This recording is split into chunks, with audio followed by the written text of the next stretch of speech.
Welcome to the second episode of Breaking Monero.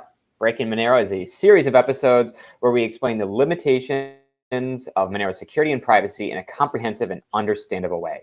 Today, we are covering an introduction to ring signatures and their history. It's important to understand ring signatures before talking about really anything else in this episode's series because they all really build off ring signatures, or at least to do for the most part. But before we get there, we have Sarang on here, and I would, Sarang, can you introduce yourself really briefly? I know hopefully they saw you in the previous episode, but can you also cover some basic terms for some people, the idea of plausible deniability and the idea of heuristics? Yeah, so like you said, I go by Sarang Noether, and I'm one of the researchers, PhD researchers who works on Monero research and development on behalf of the Monero Research Lab. My counterpart being Sarang Noether, who's not able to be here today, but was on the previous episode to talk about a little bit about introduction to the series and why we're doing what we're doing. So ring signatures are a topic that come up a lot.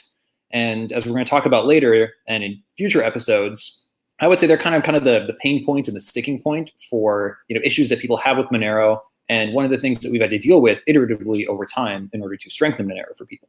So in this episode, like you had said, we're going to kind of go over just a very brief overview of kind of the structure of how they work. We won't go into the mathematics. There are definitely good resources if you're really interested in that. But we're going to talk a bit about their structure and kind of lead into later on why that structure can lead to some problems. To kind of start out with, the sky is not falling. Ring signatures are not broken, whatever that means. As we're going to talk about, they do exactly what they say in the box, but they end up leading to, I would say, annoyances and things that we try to iteratively improve on. So you had mentioned the phrase plausible deniability. And that's a phrase that we sometimes use when we talk about Monero's sender ambiguity. And I wish it was a phrase that was used more often, because as we talked about before, people like to throw around words like private and fungible when they really don't have any formal meanings. We have intuitive things for what we assume private or fungible mean in terms of a digital asset, but it's kind of tough to nail them down exactly. So I like to kind of branch out Monero's privacy and anonymity guarantees into three parts: sender ambiguity, or privacy if you want to call it that, recipient ambiguity or privacy, and kind of amount and or metadata privacy. So in general, receiver anonymity and amount anonymity, or amount metadata, you might say, are in general very, very good. So what happens is when you choose to send funds to someone with Monero, they're not directly linked to your wallet address. I have one or more Monero wallets for which there are addresses. I can receive funds addressed to those, and I can use funds addressed to those to later send to other people. So Justin has a wallet address, he gives it to me, and then I, somehow send funds to that using my Monero client. But what happens is the wallet address itself, that if I'm sending funds to Justin, never actually appears on the blockchain. That's huge. Instead, what happens is I effectively generate kind of a one-time, we call it an output or note address sometimes, depending on who you ask. And that one-time address is what actually appears on the blockchain. So wallet addresses never appear there. It's an important fact to keep in mind. There's a difference between those, and it's kind of a subtle difference that's easy to miss from time to time. But the idea is when you're sending funds to someone, the recipient, their wallet address is never known. I basically kind of bake that recipient address into the one-time address in a way that's not reversible. So someone looking at an output that I generate that's destined to Justin, no one can tell that it's destined to Justin. Justin's knowledge of the private key that corresponds to his wallet address allows him to later spend those funds, but he can't directly determine anything about that address. Similarly, as I think we may have mentioned in the last episode, things like the amount of the transaction, those used to be known in Monero for various reasons, but now those are basically kind of tied up in what's called a cryptographic commitment, and that's what led into the whole idea of like range proofs and bullet proofs. That was a big point of discussion before, but that's also very, very good. So the amount of your transaction is private, the recipient of your transaction is private, but we often like to talk about sender ambiguity, and that's where ring signatures come into play. So effectively, if I'm sending funds to Justin, I would have to take some funds that I had previously received in a so-called one-time output that was destined to me. And I don't want to just necessarily send those to him. In another alternate version of Monero, perhaps, maybe you could do that. Where I take that output one-time address and I basically sign it over to Justin in some sense. Effectively, what I'm really doing is I'm generating a new output one-time address, and I'm basically signing for it using the one that I had received. And when done properly, this can assure everyone that the money existed before and that I controlled it and that nothing funny happened. But effectively in Monero, we want to obfuscate that even more using plausible deniability. So what I do is I basically take that one-time output address, you might want to say, that was destined to me that I wish to actually spend to Justin. But I'm also going to take a bunch of other random, and random can mean many things to different people. But I effectively take other one-time addresses that I don't control. Now, unlike things like CoinJoin or other mixers, I don't need to actually collaborate or cooperate with anyone to do this. They have no knowledge of what I'm doing, and that's an important part of this. I basically take other random one-time addresses, and I use those to form a structure called a ring sometimes. And what I do is the ring signature is basically a way to say that I know the private key that corresponds to one of these output public keys in my ring. And what this really means is that I use the private wallet address that I hold, because of course those funds were originally addressed to my wallet address. I basically use that private key in order to generate the private key for one of these outputs. So again, that's that separation between wallet addresses and output addresses, which can be confusing from time to time. And effectively, a ring signature just says that I controlled one of those, and also that certain things involving the amounts end up balancing properly. So what happens is an outside person, whether or not Justin is the one, making this verification of the ring signature, or anyone who's, synchronizing the blockchain and ensuring that it all was done correctly, they of course need to know that all these signatures are valid and that I actually control the funds and that I'm actually signing them over to Justin. So in that case, you basically perform a verification of the ring signature, and all that verification tells that person is a couple of things. It tells them in particular, first, that one of those one-time addresses, those output one-time addresses, was the one that I controlled. Importantly though, without revealing which one it is. So it says that one of them was, in this case, the true sender. So true sender in that case does not mean a wallet address. It means an output one-time address that was generated on the fly when funds were originally sent to me. And it also shows in particular that those funds weren't double spent. So kind of the cleverness of our ring signatures, they have a property called linkability. That means that if I were to grab another random ring and try to re-spend those funds, because remember, that particular one-time address, that output public key, that might appear in a bunch of other rings. Ideally, it will appear in a bunch of other rings when other people randomly grab it alongside their own. But I also need to make sure that that one wasn't spent twice. So the linkability property, which involves things like key images, lets us make sure that not only did I control one of those outputs, the one that I controlled was also not spent in another ring. So it's a lot of info kind of packed all into one structure called a ring signature. And as we're going to talk about, there are limitations to that. But mathematically, it does exactly what it says it's going to do. So effectively, I have plausible deniability. I could say to someone who says, well, one of those output public keys in that belonged to you. You could say, well, you don't know which one it was. And in particular, that output public key that I do control probably appears in a bunch of other rings, and I had nothing to do with those transactions. So it gives you some deniability about what was actually spent. That is, what public key I'm actually signing over to you effectively. We also have, I think you also had kind of hinted at the idea of what are called heuristics too. And heuristics are, it's kind of a subtle thing to talk about, but it's an important one, right? So, a good example of a heuristic, right, is, let's say, for example, that I ask you to come up with a number between 1 and 10.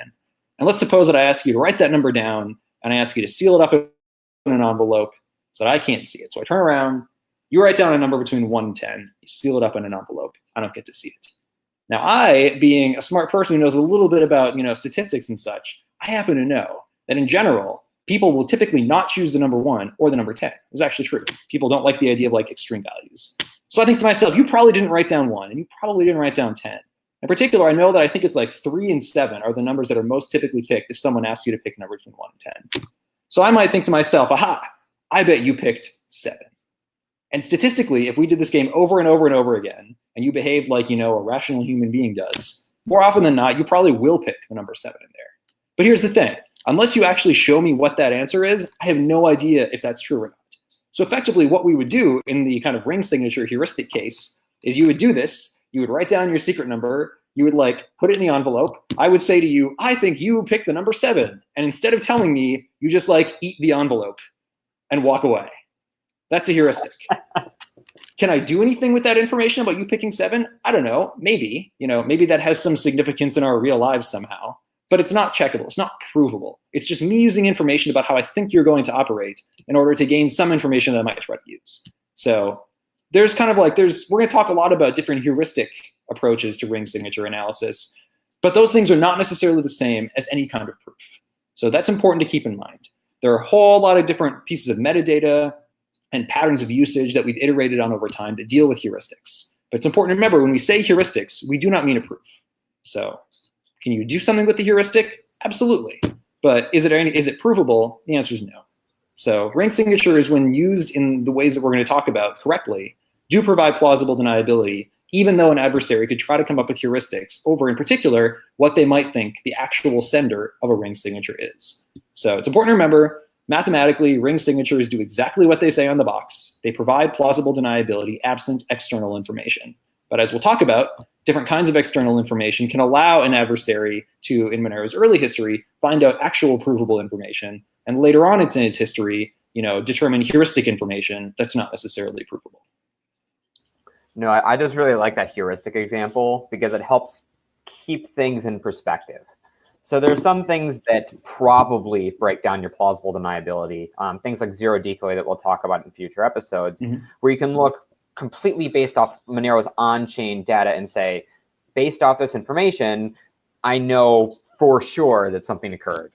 For the heuristic case, you're using other information, but normally you need to have other information brought on the side in order to really corroborate this information and ground truth. To say that, yeah, this is sort of my guess, but I still can't check your envelope, right? I still can't go figure out what the ground truth is. Maybe your ground truth is talking to my friend who says that I always write down the number 7, and then you get closer, right? You get an additional piece of evidence to keep refining that heuristic further and further. Right. So I think it's really important for people to understand the difference between the way we talk about Monero's privacy in relation to plausible deniability, where we say, okay, like at the minimum, we're making sure that you have, like on the Monero blockchain, independent of anything else, you have plausible deniability. You have other information where it's not essentially a very clear path. Within the Monero ecosystem, you're sort of protected. But when you start throwing in a ton of outside real sort of information, it gets really complicated. And I think it's really hard for people to understand that. And that's why we're talking about it during the series. Well, yeah, and it's something that you don't typically have to think about in real life. So it's something that's kind of artificially constructed when we deal with systems like this, but they are important to the security of those systems. So, and I mean, a lot of it also has to do kind of with your risk profile or your so-called threat model or threat profile, right? So, Monero's ring sizes today, for example, are 11. So if I'm sending funds to you, I choose my real, actual, the one that was destined to me, one-time address, and I take 10 fakes just off the chain, and I form a ring that's of size 11. So mathematically, absent any external information, if you were to guess which of those one-time outputs was actually the one being spent in my transaction to you, statistically, absent external information, you have a 1 in 11 chance. So, what does that actually mean in terms of like real plausible deniability?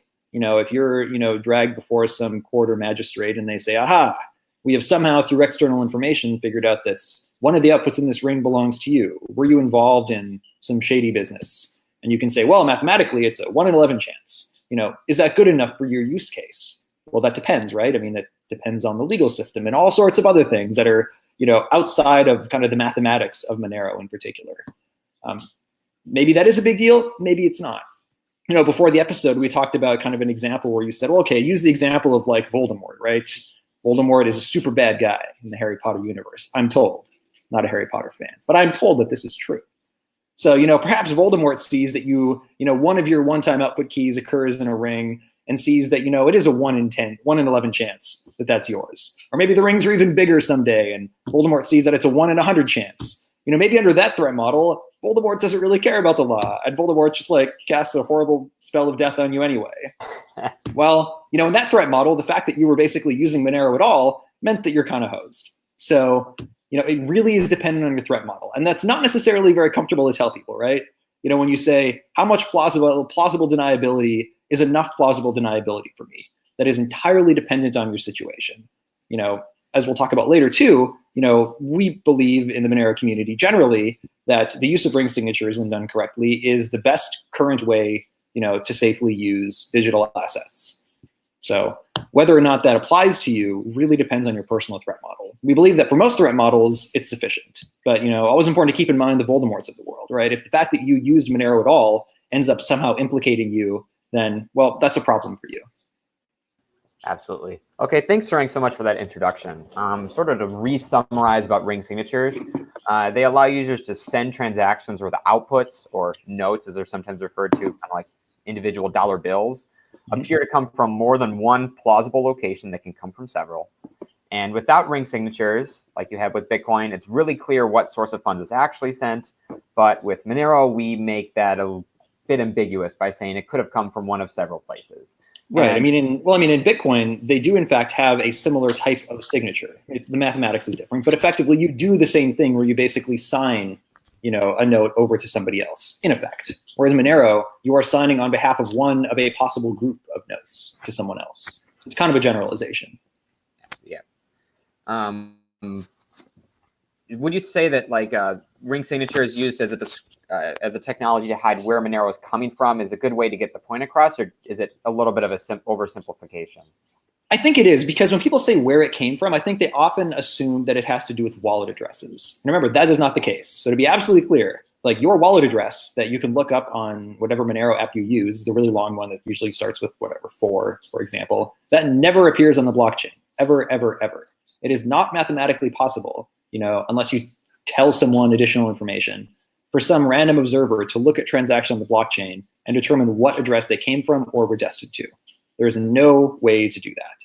Instead, remember, you effectively generate one-time addresses, and those are the things that actually appear in rings and are signed for.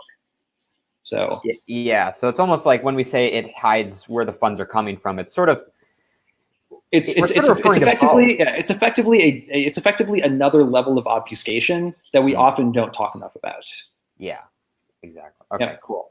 And then, and as we'll talk about later, if you interact with other entities like exchanges that have additional information, then they might be able to gain additional information. But if you're not being silly about things, it is not possible to kind of make that linkage back again. Mm-hmm. So I think we'll take the time now to talk about the histories of ring signatures in Monero, just so we can sort of see how things were and how we sort of addressed changes in the past in order to try and make them better and evolved in the past to previous major concerns of Monero. So ring signatures were made in sort of their current form, their similar form in 2004.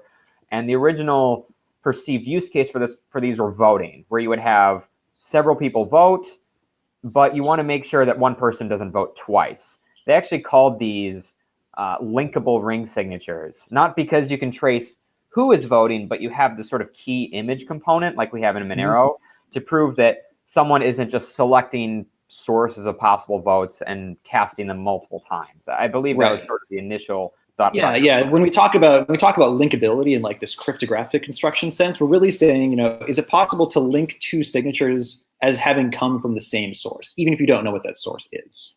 So the idea of actually identifying what the signer was, it's a property called traceability. And there are many different constructions on how to do a ring signature. You can generate some that are traceable. You can generate some like we do that are linkable. So it's kind of it's a general type of cryptographic construction of which there are many examples. We use one that's very suited for what we want to do. But as you had said, there's many other applications that have been discussed. And I'm sure you could come up with many more if you sat down and thought about it long enough. Yeah, so the interesting thing is the CryptoNote protocol, which was published in 2014, though they allege it was published in 2012.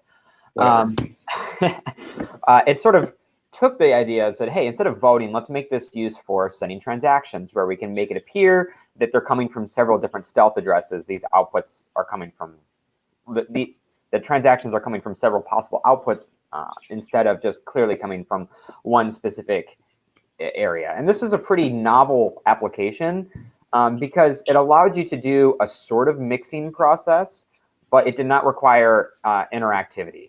So other systems at the time were interactive. And that's actually very, very important, because part of the deniability is that one of the outputs that, if I'm sending an output to you, for example, that output is very likely to appear, under normal transaction volumes in many other people's rings. So ideally, the deniability comes from the fact that you can look at a bunch of different transactions, all of which reference, the output that I happen to secretly know about. And I can deny all of them in theory, because, even though one of them may be the actual spend, it might not be. So it's very, very important that we have that property. Yeah, and it just really helps with user experience too, that you can do things offline, or like you don't need to talk to someone or get someone else to work with you to sort of sign a transaction. I think that's one of the best. That's a reason why people were originally interested in ring signatures and the CryptoNote protocols, because you had this sort of, in one way, people sort of saw it as a non-interactive mixing, right? Right. It is a non-interactive process. Yep. Yeah. You don't need the cooperation of anyone else whose outputs you're referencing in your own ring. Yep. Sweet. So, Seren, can you take the time to walk through sort of the early years in Monero's history, from when it started to, I would say maybe through 2017 when Monero started adding ring CT. So up to ring CT. Sure. Can you talk about some of the, like how well people really understood ring signatures? Were they well understood? Were people sort of speaking inaccurately about them? And can you walk us through some of the initial research you were doing to document some of these early limitations? Yeah, absolutely. So if you go and look at the CryptoNote white paper, you will actually see a linkable ring signature scheme that is not the linkable ring signature scheme that we use today. The scheme that we use is more efficient and has some other nice properties. So it's based on a scheme that Joseph Liu came up with, which again, academic work, especially mathematics, builds off of other work. So questions of who invented this are, well, it definitely, the form that we use is a slightly modified version of a paper by Joseph Liu. The original one was more closely related to a different scheme that was in some ways less efficient and less useful to us. So we can debate about the history of it in particular as much as we want to, but Monero did not invent this. The CryptoNote authors did not invent this. There's a novel application of some academic and mathematical and cryptographic work that had been done prior to that to start out with. So we basically use a scheme like that. We actually have modified it since, in particular because we need to integrate the ring CT scheme, which, the basic structure of the ring signature is essentially the same. But there are some modifications that help us work with these encrypted amounts that, aren't very important to what we're talking about today. But effectively, originally when this was used, ring signatures were basically optional. So, in theory, you can have a ring of one possible signer. That is one possible note that I've plucked off of the chain, one possible one-time address, output address, whatever you want to call it, that I'm sending. In that case, there is no plausible deniability. If you know that one member of the ring had to sign and there is one member of the ring, it does not take a very smart bear to figure out what that signer was. And again, it was optional. We're like, optional transparency is good, right? And to some extent, Monero, we believe that. You can always give information to someone about a transaction. That's always possible. So in some sense, optional transparency is in fact a good thing. But that made optional transparency very, very optional. So there was no minimum, ring size effectively, with the exception of one, of course. So we sometimes call these zero mix-in transactions. Another term we sometimes use for like the fake outputs that I'm pulling in are mix-ins, because they're fakes that I'm mixing in with my real one. I don't really like that term, but whatever. Mix-in 0 is ring size 1. Mix-in 1 is ring size 2, and so on and so on. But effectively with those, you had, essentially you had no sender ambiguity in that sense. Remember, that still doesn't reveal the wallet address of the sender or the recipient because you don't have that information from the chain, but it did mean that there was no ambiguity in which of those notes or outputs was actually the one being spent. So it was very quickly realized, though, that this was not necessarily a good thing. And we'll talk very, very briefly about this. We'll go into more, kind of you can call them attacks on this a little bit later on. Would you like us to talk a little bit about the zero mix-in problems as they apply to other larger rings? So we'll have an entire episode on zero mix-in. So I would keep it sure, very high level.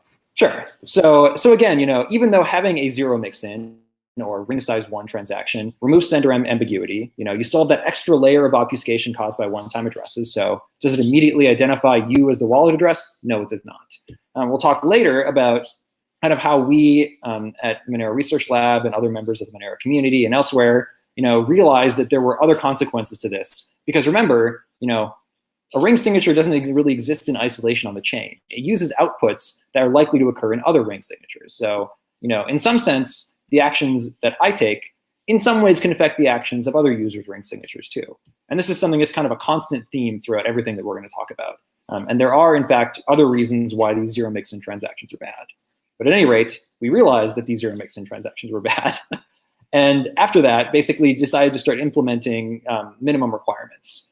And by minimum requirements, I mean, consensus enforced minimums. Not just that, oh, my wallet will by default show me that I should use a ring signature of 2 or 3 or 5 or whatever. but that if I do not send a transaction that has at least that many entries in the ring, it will be rejected by the network. So that's called consensus enforcement. So it will not be accepted by the network whatsoever. It is no longer optional. So that was instituted, and effectively we've, over the years, kind of iterated on larger and larger ring sizes to mitigate certain kinds of analysis that we're going to talk about. So eliminating the so-called zero mix-in or ring size 1 case was kind of the first step. But there are reasons that we'll talk about later why we continue to increase it over time. And I think you have a graphic, do you not? Yeah, I can pull that up real quick. Let me start Sure. sharing the screen real quick. So you can see here the sort of history based off of Monero's ring size. So you can see initially through 2014 through March of 2016, you could send those zero decoy transactions, the zero mix-in transactions, where you made it incredibly obvious. Like there's no possible way any other output could have been used in sending that transaction. There is only one that could be used. And so those, of course, had limiting privacy for those transactions. They were still protected with stealth addresses, but ultimately it was really obvious where they were coming from. But more importantly, these transactions also impacted the other transactions. We'll talk about the idea of chain reactions and such later. So in March 2016, Monero moved to a minimum ring size of 3. And then this was around for about a year and a half until September 2017 when it was raised to 5. And then in 2018, we learned about another attack we'll speak about, and so we raised it to 7. And then in 2018, we decided, you know what, let's preemptively bump it to 11 to take advantage, sort of split some of the benefits of bulletproofs to get better privacy and also better efficiency. So this chart, I think, does a pretty good job summarizing what happens up to this point. We started at 1, and then we raised to 3, 5, 7. And then it's important to note that when we updated it to 11 in September of 2018, it is now a mandatory ring size. You previously could send other ring sizes, but now you can only send it with this exact ring size. So that's a quick history of Monero's ring sizes. Yeah, and as you had mentioned, prior to the most recent upgrade to a mandatory fixed ring size of 11, we only enforced minimum ring sizes. Absent other information, again, and there's certain kinds of analysis for which this is correct and certain kinds for which it's not. But for certain kinds of analysis, larger ring sizes to a point are in general better. You have, in theory, more plausible deniability. And as we'll talk about later, it can thwart other kinds of analysis as well. So prior to very recently, you could make a ring as large as you want, and you would see occasionally just absurd numbers. I mean, what was the largest ring size we saw? It was, I want to say it was like over 1,000 or something. It was over 1,000. It was just absurd. And you could do this. It's going to cost you more in fees because the size of your transaction does go up as you increase ring sizes. You might say, well, why didn't we just immediately make rings gigantic all of a sudden? Well, you have to pay for that, unfortunately. The ring signature itself involves some cryptographic constructions that have to be stuck onto the chain with your transaction. That takes up space. Space is going to cost you in fees and in verification time as other folks download the chain and check it. So there are always trade-offs with this, particularly in terms of efficiency. So we'd like them to be as big as necessary, but not necessarily larger. And as you had said, when we decided to enforce the mandatory enforced ring size of 11, so right now, you cannot send a transaction with any ring size besides 11. It will be rejected by the network. That was also to reduce distinguishability. If for whatever reason you always decide to use, I don't know, ring size 69 as a random example, then if someone sees one transaction on the chain eventually with ring size 69, they'll be like, oh, that must be that ring size 69 guy. Huh, must be sending something to someone. So that's not good for distinguishability. In general, transactions should look as identical as possible. So it was done to reduce distinguishability with the idea that there are certain kinds of analysis we'll talk about later for which a larger ring size is not necessarily that valuable. So that's why they've increased. They're all prime numbers, which I had not realized until someone said, oh man, is there some deep mathematical reason why all the ring size increases are prime numbers? I was like, no. Like, oh, but surely you meant it as a math joke, right? It's like, no, I did not. Maybe some other people saw it, but I didn't. I felt foolish. I've studied math for a long time, but I don't know. I couldn't see the prime numbers for the trees. So anyway, that's where our ring sizes are now. And again, some of the changes were made, coinciding with, for example, the ring CT deployment. And ring CT deployment was when we made some fairly major changes to also hide amounts of transactions. In some sense, we can also talk about the fact that that was very good too, because prior to that, how you had to do ring signatures was kind of a little bit wonky. So if I was sending 123 Monero prior to the ring CT deployment, what you basically do is kind of break them up almost like you break up dollar bills, right? So I'd have kind of like 100 Monero note or output. I might have, a couple 10 Monero notes, for example, and some 1 Monero notes. You can kind of denominate them however you want. It's up to you when you come up with your own Monero clone, right? And so what you would effectively do is for that 100 Monero note, you would go and pull, a bunch of other 100 Monero notes together and kind of make a ring with those and so on. So it was kind of this useful at the time, but fairly wonky approach where you had to kind of just pull based on denomination. So there were some impacts on this too, where if you have very small amounts, it's very unlikely that you'd be able to find necessarily, equally denominated amounts, as part of this big pool of denominated notes and stuff. It kind of became a mess, and it's not great for analysis because, it's dependent on the denominations that other folks are sending, and that's not great. So the ring CT deployment was fantastic for many reasons, but one of them was there are no more amounts in Monero transactions. You can't see what they are. That doesn't mean you can make up numbers. The math does all have to check out, and that's part of why we had to kind of alter our ring signatures a bit, is to make that work. But it did mean that now, instead of having to worry about, oh man, how many 100 Monero outputs are there that I can kind of hide among my ring, that doesn't matter anymore. You can just arbitrarily choose these, post-ring CT outputs and build a ring out of them. So it's pretty fantastic. It's great for a lot of reasons. It's better for efficiency. It's a lot better for distinguishability, and it effectively makes the pool of outputs from which you can choose from, as wide as possible within the ring CT environment. Can you talk a little bit more about the sort of discovery process before the first Monero Research Lab papers were published? Was it well known that Monero had limitations, or did someone say, hey, people with PhDs or PhD candidates, look at this and find if you can break it? How did that sort of process work in the early days? So it was fairly well known that there were limitations to this, in particular because the blockchain introduces structure, right? So on its own, as like this beautiful mathematical ideal, a linkable ring signature does exactly what it says on the box, right? It provides, perfect plausible deniability of the sender in a particular, in general, it can be any kind of message. We use it for transaction messages, right? So in kind of its own little environment, it's ideal and it has great provable security properties, and we absolutely love it. But the second that you start introducing structure into the blockchain, and by structure, I mean, we have like an ordering of transactions. We know that certain outputs, might be chosen in different ways based on how you're randomly choosing the outputs for your ring signature. Some people might interact with exchanges, which may have some information about what they've been doing. When we had denominated amounts, there was a lot of information about amounts that you were sending, if you're sending the same amount every time. Any time that you are able to glean any little bit of information, any kind of structure, any kind of metadata, that's not good.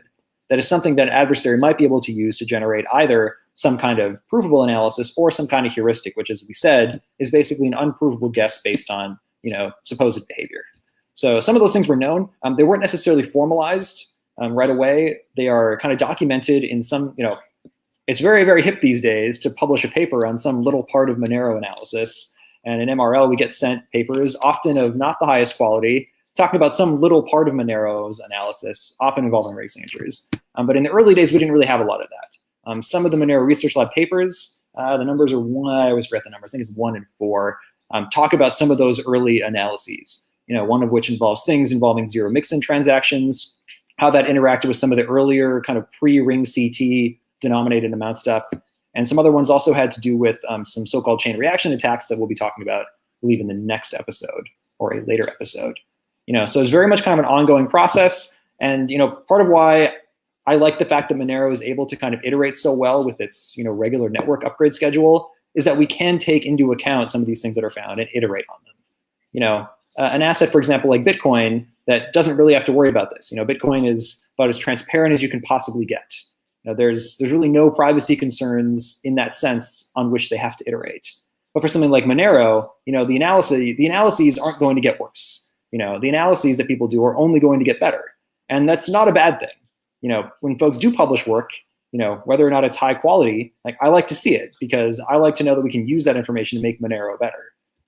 But it also means that it's very helpful that we can iterate so rapidly. As you saw in that chart, ring size goes up because we learn about different forms of analysis that we want to avoid, among other things that we iterate on. Cool. So given that we've sort of improved Monero's ring size in the past, and we've sort of covered most of the at least basic forms of attack that we're concerned about, do you still think that ring signatures remain one of Monero's greatest limitations? In terms of limitations, I would say yes, but primarily in the sense of like an annoyance. That if you're going to do any kind of analysis on Monero, and again, there's plenty of papers out there, some of which are great, some of which I think are pretty low quality. A lot of them will deal with analysis that comes out of the fact that ring signatures provide a limited anonymity set. So, if I know that one of 11 outputs was spent and generated some output, which itself was used as one of a bunch of different rings, again, that invites structure, and that structure invites analysis. And it is surprisingly difficult to avoid all possible heuristics.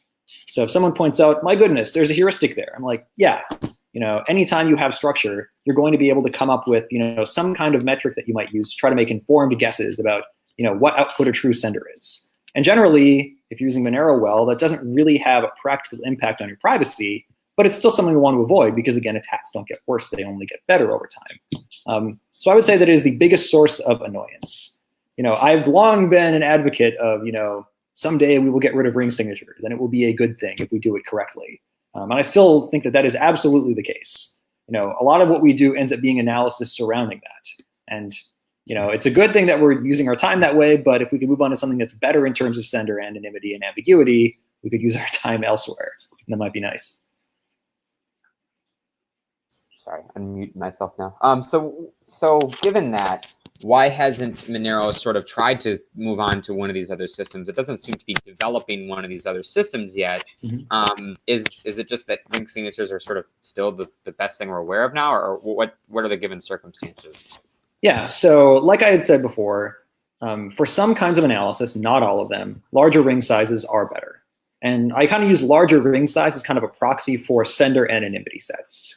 And again, sender anonymity does not mean wallet addresses. It means kind of these one-time addresses. So there's an additional layer of obfuscation there. I always like to mention that when I can.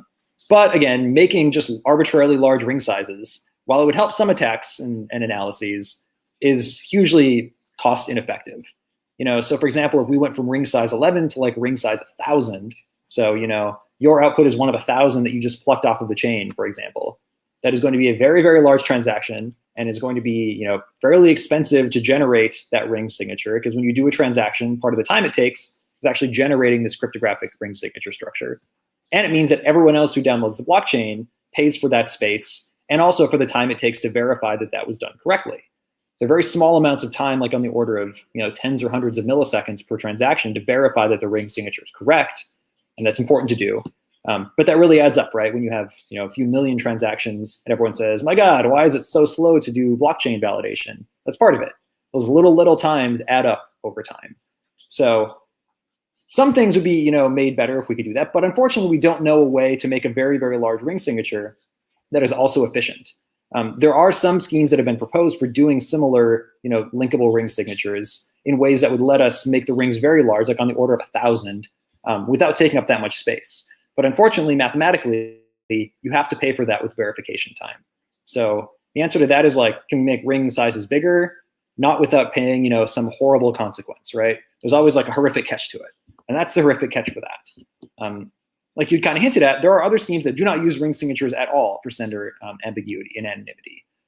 So for example, like the Zero Coin and Zero Cash projects, those have effectively as large of anonymity set as you could possibly get.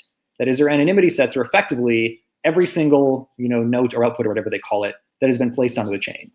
Now, how that interacts with other forms of privacy, like amounts and, for example, recipient anonymity and privacy, that depends on the particular scheme, right? So, for example, the original Zero Coin paper was one of these proposals that would have had a large anonymity set, but you didn't have any control over amounts. You can only send like unit amounts. It was designed as kind of like a Bitcoin laundry.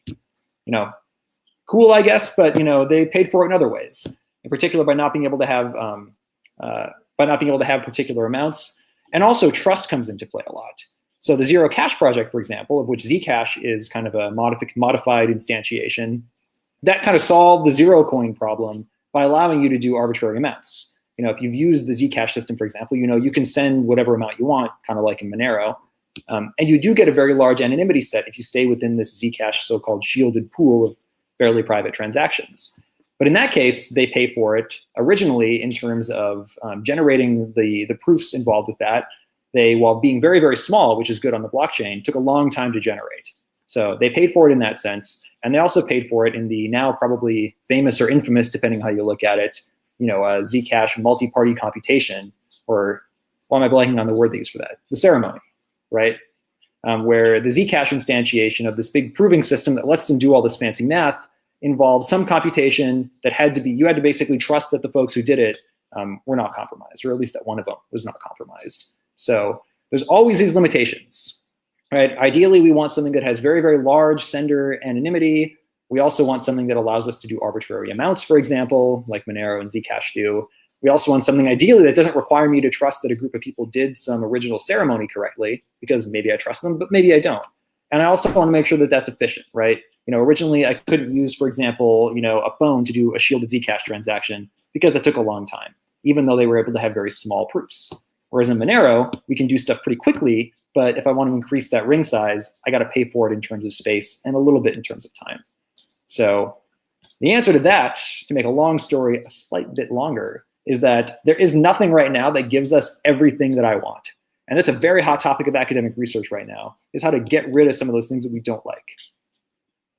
I am personally of the opinion that if you cannot accept trust in a centralized party, like the Zcash company or whoever, then Monero is probably your best option right now for getting reasonable sender ambiguity.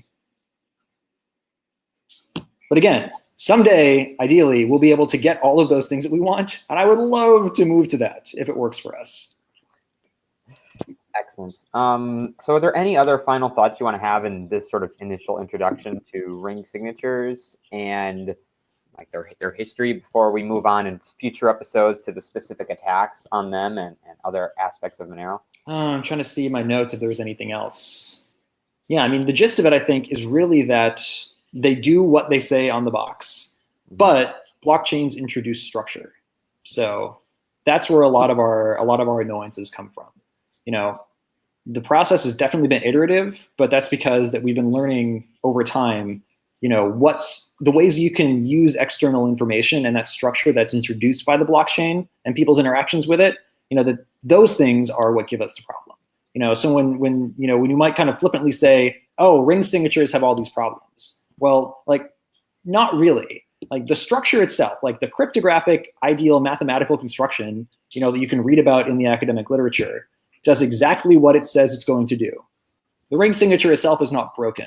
What it does do, though, is it introduces this structure, and that structure allows for all different kinds of analysis that give you varying levels of annoyance and that we try to iterate on. It's very much like a belt and suspenders and second belt and gluing the pants to yourself kind of thing, right?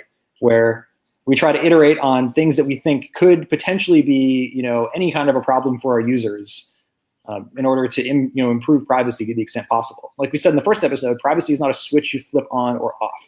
It's very much dependent on your threat model, on the risk you're willing to take, and the particular kinds of analysis that we think are going to be relevant to our users. So it's all a compromise, right? Anyone who claims that they figured this out without compromise either doesn't know what they're talking about or does and is just full of shit. So we do, I think, the best that we can do given the limitations that we know our users are willing to accept.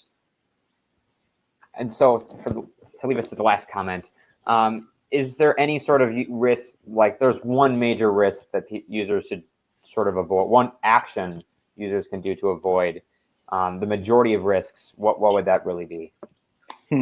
So I guess, right. So I think I would say that in general, probably the most issues that might come up for users end up when you interact with an entity that has more information about you. Right? So kind of the big classic example for this is exchanges, right? It would be fantastic if I could pay my rent in Monero and do all this kind of stuff using Monero in a way that wouldn't necessarily require me going to a regulated exchange and converting to fiat currency and stuff.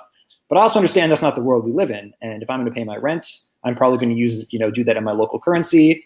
And that will likely, depending on where I live, involve me going to a regulated exchange that may know, for example, information about my Monero address. It could involve information about me personally and where I live and all sorts of personal data. And interactions with those entities are things that could cause problems, if done repeatedly or, kind of flippantly, or in ways that you are worried might kind of turn evil later on. So if you are very, very worried, if you have a threat model that would not necessarily allow that, then maybe giving your name, address, personal identification numbers, and things to a regulated entity might not be for you. But I would say for the majority of reasonable use cases that I think we tend to consider on a day-to-day basis, Monero does an excellent job of that. And its recent iterations have gotten a lot better.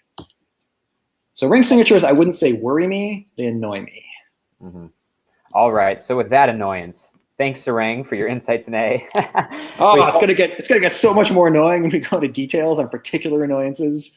This has been very purposely vague, I'll say today, and we're going to talk a lot more about different kinds of analysis, both historic and kind of modern day, as we continue on the series. This has really helped to set the stage for everyone who's sort of relearning about Monero's history or being reintroduced into it, and then also understanding ring signatures on a high level and sort of how Monero researchers approach them, because they've been a source of annoyance for many years now, and a lot of focus as far as research and development is concerned.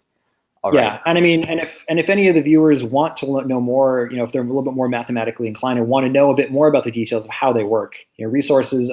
Zero to Monero is kind of a fairly well endorsed technical guide to how Monero works, and you can see that at the Monero website. And that does have, I think, a really good explanation of the math behind the ring signatures if you want to understand that. You won't really have to understand that to understand the rest of the episodes, but if you want more details, they are available. Exactly. All right. Thanks, everyone, for listening. I hope that this episode of Breaking Monero will help you understand more about these ring signatures. And it's really critical that you understand at least the basics for the rest of the series. So again, thanks, Sarang, for being here with me today. Thanks for you, the viewer, for watching today's episode. And we hope to have you watch future episodes, especially those where we get far more granular on specific attacks that people are worried about. All right. Thanks, everyone. Take care. See ya.